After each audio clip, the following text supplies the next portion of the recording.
đâu con này chơi chơi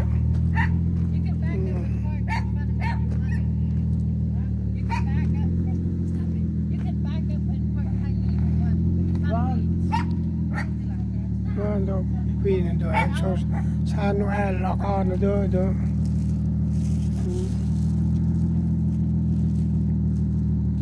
cái bữa mà đâu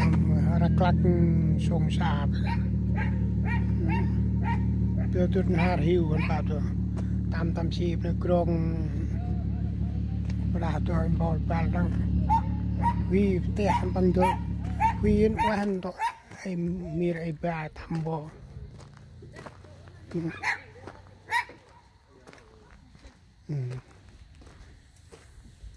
nó là bà hiu tệ ra bát ôi tôi mò muốn bay lên bộ hè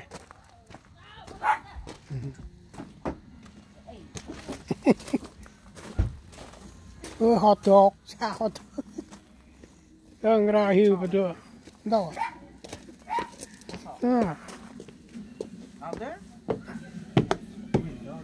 bà ta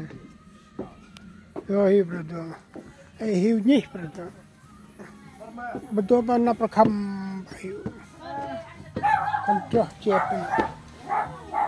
oh boy say what the heck is this man what are you trying to be oh wow tan bốc mà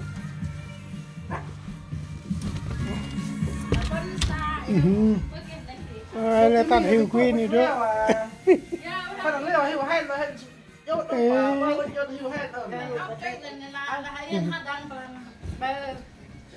hello me yeah good Merry Christmas okay today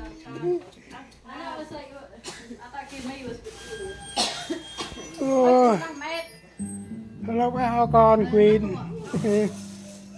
Merry Christmas Merry Christmas tên chị chúc các anh bà tôi xăm em xăm bà ăn rồi lấy bữa xa anh chúc bà do bà đồ nó rồi quay ăn ra hiu mì đấy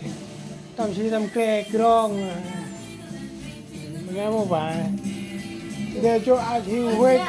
cạnh góc in bữa đi ngâm sau cây mì nó chỉ vui chị em đâu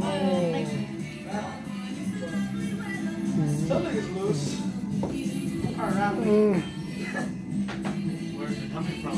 Front, where's me right side. me tập bên hả chỉ cọp